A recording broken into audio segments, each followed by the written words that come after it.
everybody, welcome to part 10 of our Clone Wars rewrite. We are currently rewriting the character of Ahsoka Tano, and in this video, we are moving on to Season 2, Episode 1, Holocron Heist, where we'll be having Ahsoka regain some of that confidence she lost in Storm over Ryloth. Thanks for joining us!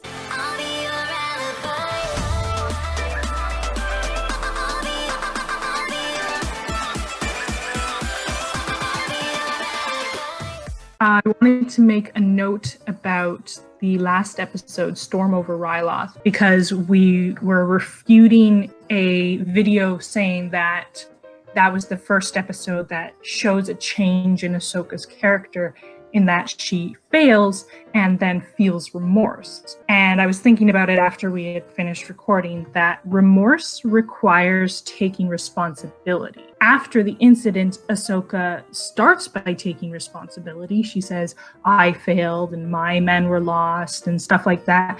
But there's this weird shift when she has her conversation with Anakin later, where instead of it being, my mistake cost us so many resources, it's we lost so many resources. How can we continue this battle?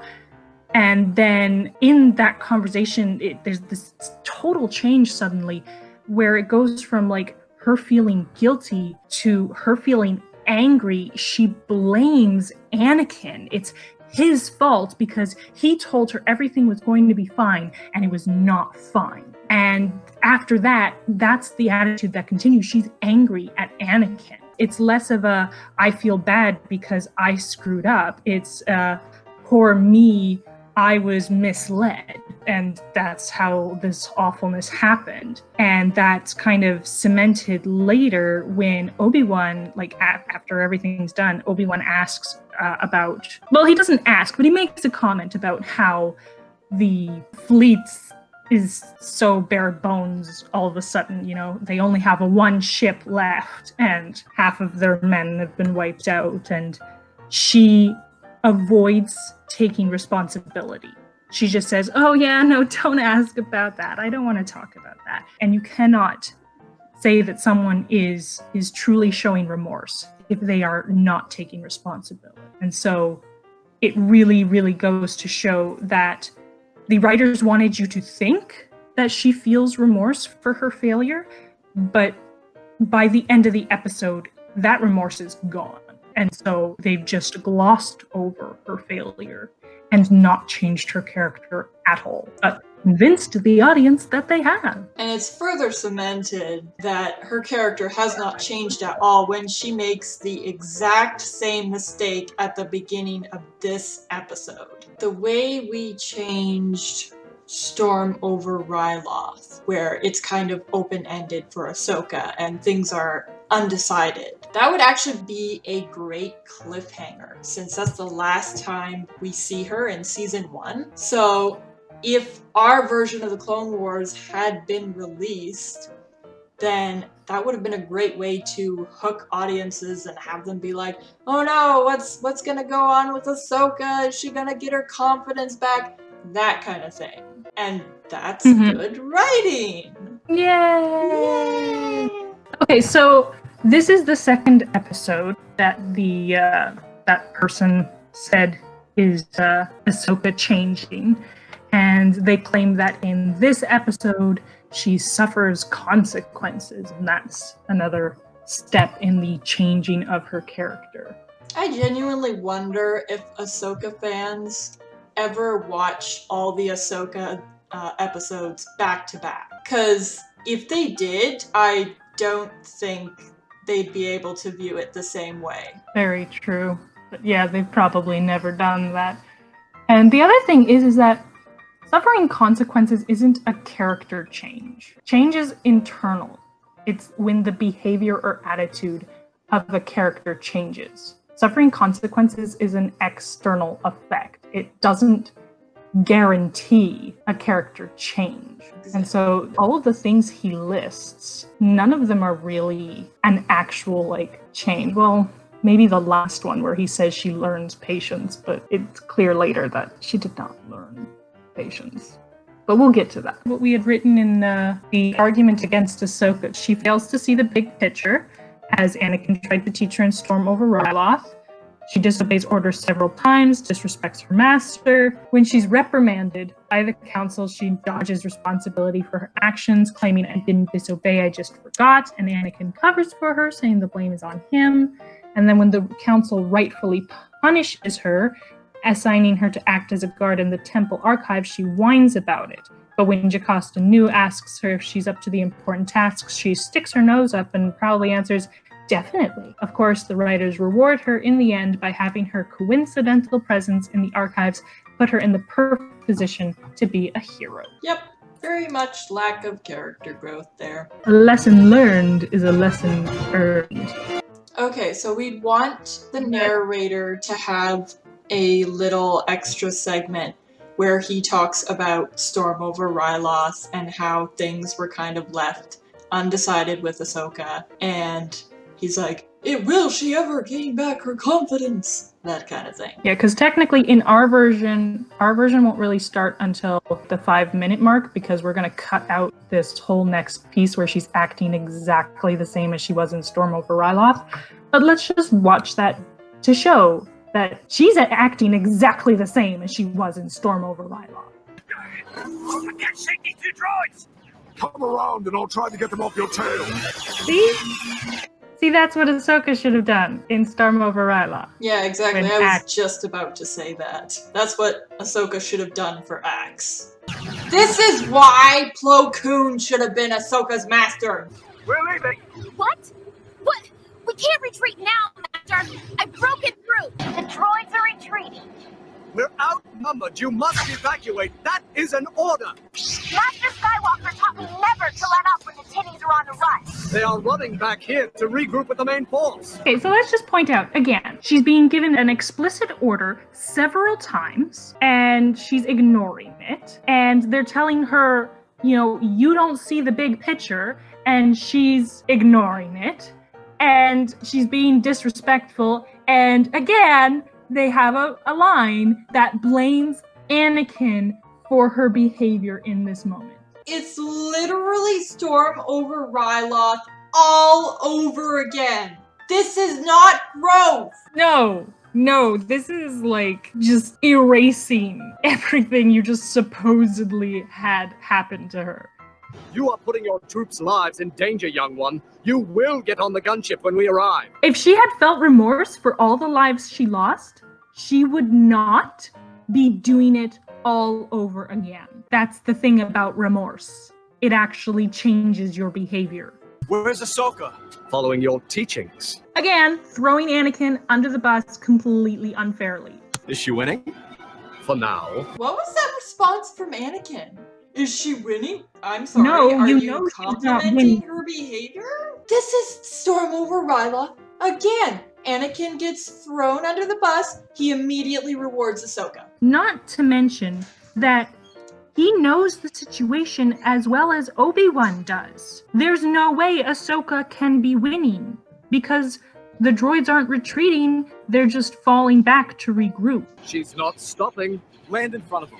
They literally have to come and drag her away kicking and screaming. And watch this. What are you doing? What do you mean, what are we doing? We told you. Now. Can't you see they're retreating? They're about to overrun you.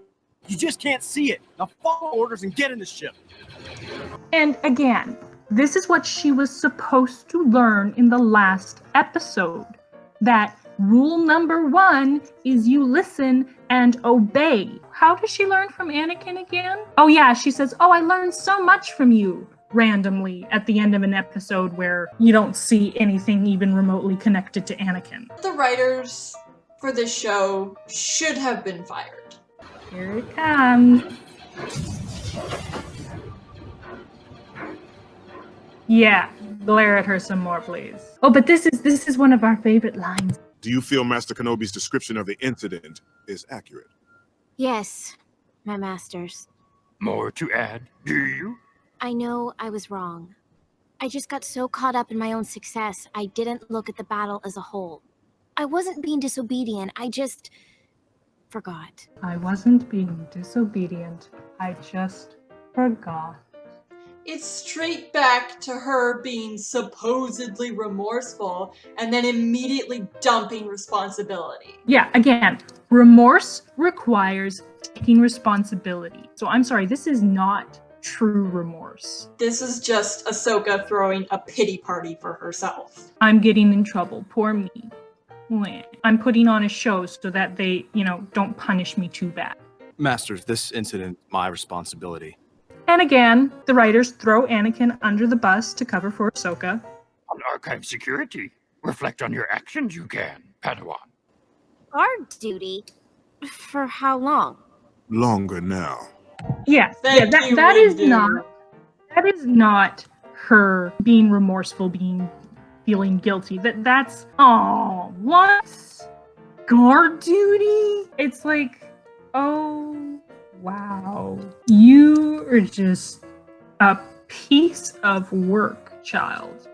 But yeah, there's so many problems in just the first 5 minutes of this episode. It's an absolute train wreck. But hereabout is where we would actually pick up the story. I was thinking that maybe we could just show Anakin and Obi-Wan on Felucia, and then they come back, and Anakin runs off to go see Ahsoka, and that's when we find out that she asked to be put on archive duty, and Anakin's trying to kind of like boost her confidence and say, hey, you need to get back out there eventually, and she's like, no, I can't do it. Yeah, either that or you start with them in the council room and she's requesting to be left behind and they're like asking her why, and maybe Yoda has some line about, you can't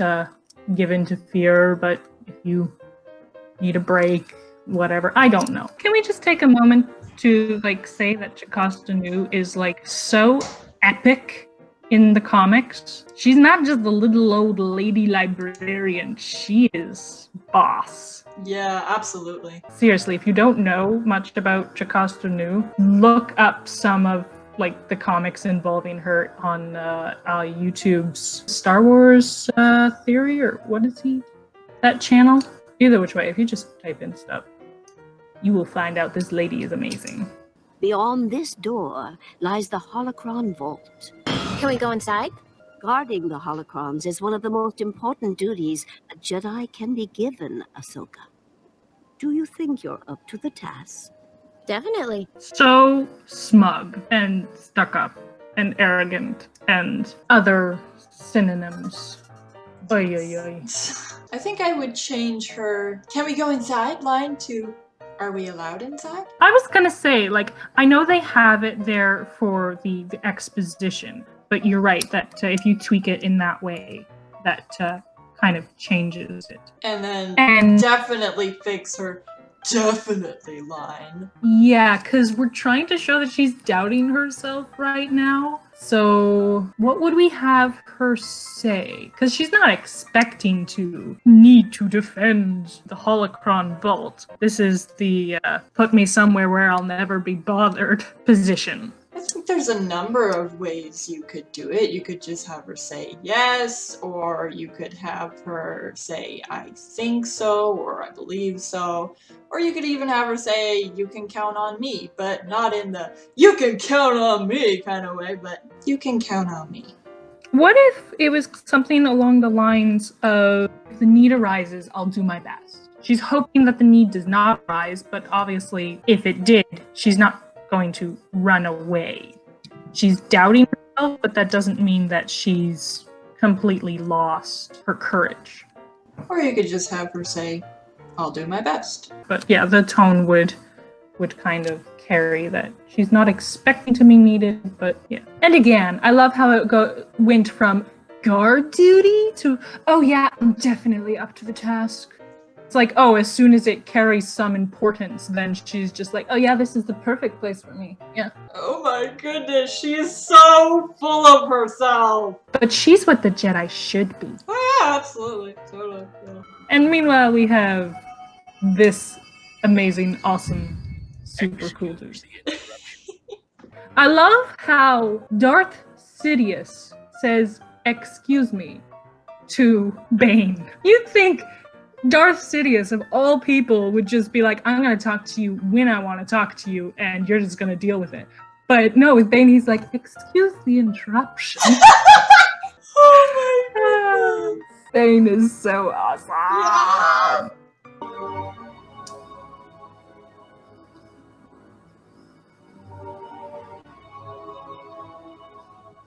Good afternoon, Master Innocence. Good afternoon, young one. May I be of assistance? No, no thank you, my dear. I don't want to bother you. Oh, it wouldn't be a bother at all, Master. Things are slow right now. I could use something to do. And then again, it's like, "Oh yes, no, this job's so important. It's perfect for me." And, "Oh, this job is so boring. Give me something else to do." Her attitude is all over the place. I would have her a little more subdued. It's just, she sees him, she greets him, asks him if he needs anything, and then he refuses. She's like, "Are you sure?" So she does kind of push a little bit, but she's not skipping around. I would take away the smile she has when she spots him. And I would still have her smile to be polite when she's talking to him, but not when she spots him, because that just reinforces the idea that she's bored and she just wants something to do. "Oh, finally a person, I get to do something, yay." And yeah, I agree with you. I'd have her more subdued. Obviously take away her stupid, "Oh, I could use something to do, it's so slow in here" line. I wouldn't have her skip in front of him. I would have her stay in the same place and be like, "Oh no, it's no bother." Maybe if you have her drop a line, like Jocasta told me to give assistance to anyone or whatever, right? So it's not so much, "Oh, I'm pushing for something to do." It's, I've been told to be helpful. I'll be fine on my own. You sure? Look, youngling, I said I was fine. Now let me go about my business. Can't do anything right these days. I actually like her "can't do anything right these days" line, because it fits very well into our fixed version. But I don't know if I would have her be quite so pushy. Well, maybe just change her tone, because she sounds disappointed. So instead of "You sure?" have her say, "You sure?" She's just. And I also like the line where it "can't do anything right these." It sounds more like a pity party than a "I feel like I'm constantly screwing up." It's not a "I can't do anything right these days." It's a "can't do anything right these days." Yeah, definitely tweak the tone. I think the reason they have her be so pushy, though, of course, is to make Kato's behavior leak something, right? This is not how a Jedi would respond, and Jocasta picks up on that. And it makes sense that in our fixed version, Ahsoka wouldn't, because she's still dealing with her own problems. She's feeling like she's being rejected and she's a failure. So yeah, she's not picking up on these subtleties, but Jocasta does. Thank you. Now, how would we do this? Because Jocasta is badass. But again, this show just spits on better characters so that Ahsoka can shine. Jocasta doesn't even put up a fight. And so would we have Jocasta put up a bit of a fight but be taken out? Or would we have it that maybe she's elsewhere and Ahsoka is the first person to find Kato, and because she overhears what he's saying, then she gets suspicious and she confronts him? I would have it that Jocasta puts up a fight, but she gets taken out, and Ahsoka overhears the scuffle, so it kind of tips her off that something's up, and then that could lead into the next scene. Padawan, alert you must be. Sense deception, I do. Posing as a Jedi, the intruder is. Find Master Jocasta. You must. Would we keep transmission? I don't think so. Yeah, I don't think so either. Have her already be kind of suspicious. Well, I wouldn't necessarily have her already be suspicious, but she knows something's up. Yeah, well, she heard the high alert along with everybody else, right? So she's alert, and then, like you suggested, she overhears a commotion, and so then this is her coming to check it out. The two Jedi have turned around and are making their way towards you. Who are you, and what have you done with Madame Jocasta? The same thing I'm going to do to you. Jocasta's literally right by the table there. Ahsoka ran right past her. Yeah, well, I mean, she does look at her when she says, "What did you do to Jocasta?" So she doesn't even check on Jocasta? She just goes straight into conflict. Oh, this reinforces the idea that she does not care about people. She just wants action and glory. Because, like, if she ran up, and instead of being, "Who are you and what have you done?" she could instead, like, run up, see Jocasta, and be like, "Master Jocasta, are you alright?" And then turn to the other person and be like, "What have you done to her? Who are you?" I would have it, since she overhears the imposter, she immediately knows what's up. Yeah. And she kind of creeps up behind them. Then she sees Jocasta. She goes over to Jocasta, kind of checks on her, and then she comes around and she's like, "Who are you? What did you do to Jocasta?" And not in this super aggressive tone. Yeah. I would have her lightsaber out already, too. She turns on her lightsaber as she asks. Because she has no idea what this person is capable of. Is because she doesn't grab her lightsaber until Kato pulls out Jocasta's lightsaber. Does that really make sense? No. No.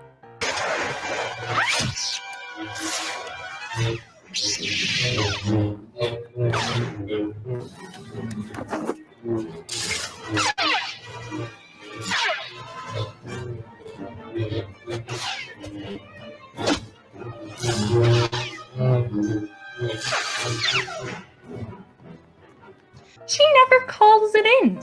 I'd have her call Where it would we in right have- here, where she's giving pursuit. Because, yeah, Yeah. she kind of has a breather, so it'd be the perfect opportunity for her to call it in. Like, she has to keep an eye on this person, but she doesn't have to attack them. So I would have it that, you know, they spar a little bit at the beginning there, because the person wants to get some space and get rid of Ahsoka. And then they start to run. And then Ahsoka just is pursuing them. And you can have the Kato stop a couple times so you get a little more lightsaber action in there. Like, she's trying to attack Ahsoka, especially when she sees Ahsoka's trying to say, hey, I found the person, the intruder, they're here. You may have Madame Jocasta's shape, but not her skills. In this version, it's a throwaway line. Because what skills? The little old lady got knocked over and she hasn't woken up yet. That is true. But in actually show Jocasta putting up a bit of a fight, but I would have it that something catches her off guard or whatever, and that's how she loses, rather than like she gets overpowered or something. But yeah, if we actually show that Jocasta has some skills, then that line makes more sense. Or we could just change the line. To what? I don't know, just have Ahsoka say, "Don't move." Madam Librarian, are you okay? And again, they're still making Jocasta look like she's just a little old lady, helpless and frail. Meanwhile, Ahsoka has single-handedly captured and subdued the intruder. So I think I would already have another Jedi present. What if you had the other Jedi holding Kato and Ahsoka is like going up to Jocasta, like she was going to go back to check on her now that someone else has come to help with Kato. Yeah. But then she runs into her and she's like, "Oh, are you all right?" I wouldn't have it that you can literally see them like 2 feet away from him. Okay, maybe 20 feet, but like still. Why is It's he like- literally holding the holocron in front of him? That's Yeah. just asking to get caught. I would have him like a whole shelf over. He doesn't overhear their conversation, but like, you know, it's kind of a transfer of from them to him, and then you follow him as he leaves, but he's not holding the holocron out where everyone can see, and they're not like 20 feet away from him, they're like 50 feet away from him. Come on, Changeling. We have a new home for you. Get rid of that line. So yeah, I want to talk about the video that is saying, you know, Ahsoka changes in this episode because she suffers consequences. Please tell me, where are the consequences? What are the consequences? Because she just single-handedly became the hero of this situation. So what lesson is she supposed to have learned? Wasn't that the beginning, the quote from this one? Yeah, a lesson learned is a lesson earned. But I'm sorry, when you reward the character for bad behavior, that's not them learning a lesson and changing. Again, there's no remorse in her for what happened at the beginning of this episode. So she has not learned anything again from the exact same kind of situation as Storm over Ryloth. But as for our version, I already suggested she's not the one holding Kato. Somebody else is.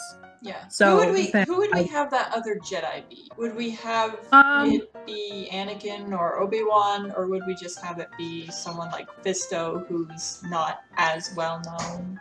I would probably do someone like Fisto. I mean, you already saw him earlier in the episode, so you know he's there at the temple.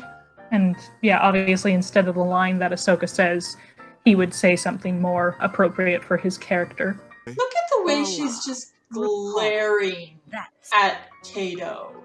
Again, this hatred and anger that's so evident in her. And it's like, oh yeah, this is what the Jedi should be. For sure. So I don't think I would even have her in this scene. Yeah, I would have her catch up later. Who's Bala Rapal?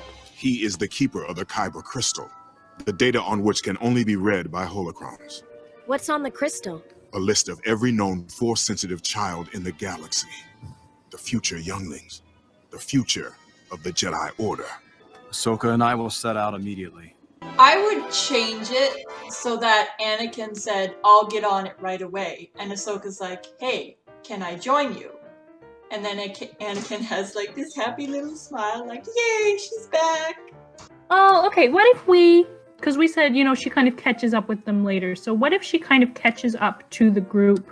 Like she's coming back. She enters the conversation around the point where Anakin asks, you know, who is the name of that Jedi. And then, so Ahsoka does get her line of what's on the holocron. And then I would have it that you see her react to Mace's line about, you know, this deals with children. So you see a reaction in her that she wants to do something to help. And then I liked your suggestion where Anakin says, I'll get right on it. And Ahsoka kind of quietly like, can I help you? You know, like, you know, can I come with you, Master? Something like that. And then, yeah, Anakin smiles and says, of course. And then it's happy endings. And then you see them walk off together. Hooray. The choir crescendos. No, that's a little bit much. But maybe if we had, this is hard because yeah, Obi-Wan and Anakin are just there all of a sudden. There's no kind of like transition. But what if you had a moment where like when Ahsoka is there earlier and you see Anakin and Obi-Wan showing up and Anakin is like, I heard that you were a big help. I'm really proud of you. Something like that. And you can see Ahsoka kind of stand a little straighter. Because this episode is supposed to be about her getting her confidence boosted a little bit, right? Like she's not back to 100% what she was before, but it's boosted enough, right? Because she has that line earlier about where she's like, oh, I can't do anything right. And so maybe if Anakin just kind of happens to say like, hey, you did a good job, you did this right. And so that like counters the thoughts in her head.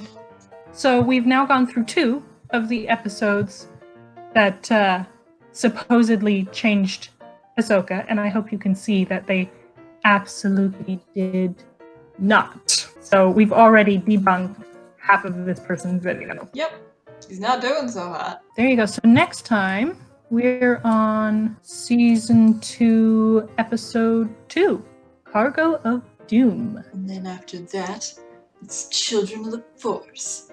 And then after that, it's Landing at Point Range. And then after that, it's Weapons Factory. And then after that, it's Brain Invaders. And then after that, it's Lightsaber Lost. And then after that, it's something else. This is getting harder. Oh, it's Bounty Hunters. And then it's Lethal Trackdown. So yeah, because the other 2 episodes that he claims change Ahsoka are Weapons Factory and Lightsaber Lost. We'll get to them soon enough and show that no, his argument is complete trash. So that was Season 2, Episode 1, Holocron Heist, where we had Ahsoka regain some of the confidence she lost in Storm over Ryloth. Thank you for joining us, and if you enjoyed, don't forget to drop a like, leave a comment down below, and subscribe to the channel to stay tuned for future content. Also, be sure to share this video with a friend, and if you're looking for more ways to show your support, consider becoming a patron. Next up, we'll be doing Season 2, Episode 2, Cargo of Doom, so be sure to join us for that. Oh my goodness. I'm recording and I'm hearing like screaming out in the street behind me, and I'm like, should I like stop and go check and see what that is? It's the middle of the day, so like I'm hoping there's nothing crazy going on. But it was just some kids walking home from school shrieking at each other just for fun. Yeah, it's good. It's all good. I looked and all I saw was a kid going, ah! I'm like, oh, okay, we're good.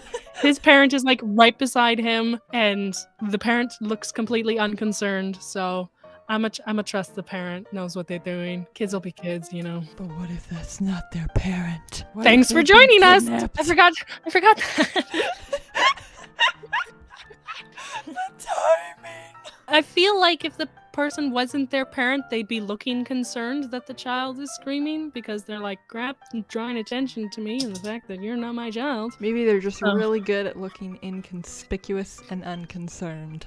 Well, then I guess I'm a horrible citizen because I'm letting them get away with it. Bad citizen. Bad. Well, you're not doing anything either. How do you know? I could be like running out the door as we speak. Uh-huh. With the desktop in tow? Yeah, I'm bringing the whole desk with me, dude. We gotta keep this then I don't going. think you're running out any doors or getting into any vehicles. Okay, I dismantled the desk in about 30 seconds, and then I'm gonna put it back together. I can't with the